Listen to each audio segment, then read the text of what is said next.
আল্লাহ বলেছেন, ইয়া আইয়ুহাল্লাযীনা আমানুত্তাকুল্লাহ ওয়া কুনু মা'আস সাদিকিন, এই ইমানদাররা তোমরা তাকওয়া অবলম্বন করো আর নেককার আল্লাহওয়ালা মুত্তাকি পরহেজগার মানুষের সুহবতে থাকো। সাহচর্য অনেক গুরুত্বপূর্ণ।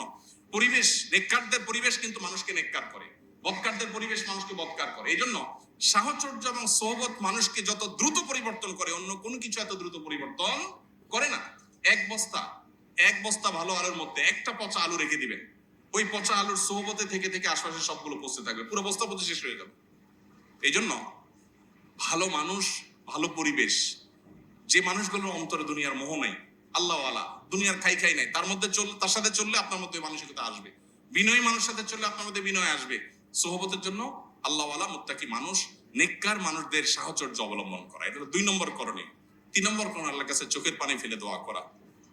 নবী সাল্লাল্লাহু আলাইহি ওয়াসাল্লাম আল্লাহর কাছে দোয়া করতেন। কি দোয়া করতেন?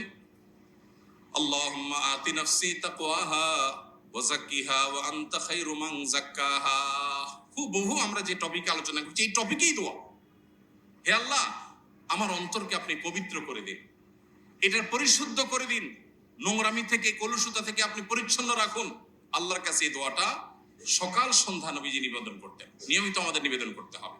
অতএব ত্রিমুখী প্রচেষ্টা, গুনাহ থেকে বাঁচা, গুনাহ হয়ে গেলে তওবা করা, এবং নেককারদের সাহচর্য, সোহবত, আর আল্লাহর কাছে চোখের পানি ফেলে দোয়া করা। আল্লাহ আমাদের সবাইকে পরিশুদ্ধ অন্তর নিয়ে আল্লাহর সাথে সাক্ষাতের তৌফিক দান করুন।